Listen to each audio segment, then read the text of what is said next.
రోడ్లపైనే urine test అంట. ప్రతి చౌరస్తాలో ప్రత్యేక క్యాబిన్లు, స్పాట్లోనే డ్రగ్స్ రిపోర్ట్. న్యూ ఇయర్ సందర్భంగా పోలీసుల చర్యలు.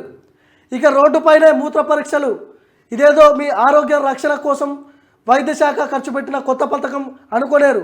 మత్తు పదార్థాలను తీసుకునే వారిని గుర్తించి జైలుకు పంపేందుకు పోలీసు శాఖ తీసుకున్న లేటెస్ట్ స్టెప్ ఇది. అవును, శుక్రవారం నుంచి టీఎస్ న్యాబ్ ఆధ్వర్యంలో సిటీ పోలీసులు డ్రంక్ అండ్ డ్రైవ్తో పాటు అత్యాధునిక సాంకేతిక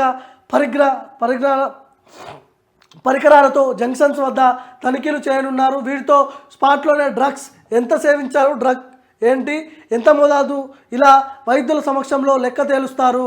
ఈ పరికరాలే డ్రగ్స్ అబౌట్ అని పోలీసు వర్గాలు వెల్లడించాయి. హైదరాబాద్, రాచకొండ, సైబరాబాద్ కమిషనరేట్లకు 25 చొప్పున ఈ రెండింటిని అందించారు. కొంచెం కోల్డ్ ఉంది, అందుకనే అట్లా అవుతుంది. రోడ్డుపైనే యూరిన్ టెస్టులు చేస్తారంట. జాగ్రత్తగా వాహనదారులు కావచ్చు, ఎవరైతే ఎంజాయ్ చేసే ఉంటారో బడాబాబుల కొడుకులు, వీళ్ళందరూ కూడా జాగ్రత్తగా ఉండాల్సిన అవసరం ఉంది. తీసుకుపోయి లోపలేస్తారు. డ్రగ్స్ తీసుకుంటాం, కార్లు నడుపుతాం, ఎవరినో గుద్ది చంపేస్తాము, ఇవన్నీ నడవాయి. గతంలో చూసినాం మనం. న్యూ ఇయర్లకు, 31లకు ఫుల్గా తాగడము, ఫుట్పాత్ల మీద పోతున్న వాళ్ళని గుద్దడము, చంపేయడం.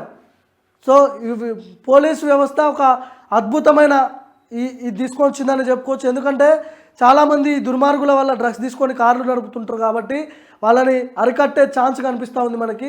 వితిన్ సెకండ్స్లో, వితిన్ మినిట్స్లో మీకు ఆ యూరిన్ టెస్ట్ అనేది డాక్టర్ల సమక్షంలో రోడ్ల మీదనే మీరు దొరికిరనుకో తాగి కథం, మీ పని అవుట్గా టెస్ట్ చేస్తారు. ఏం డ్రగ్స్ తీసుకున్నావు, ఎంత డ్రగ్స్ తీసుకున్నావు, ఎంత మోతాదులో తీసుకున్నావు అనేది మొత్తం అప్డేట్స్ అక్కడ కనిపిస్తూ ఉన్నాయి.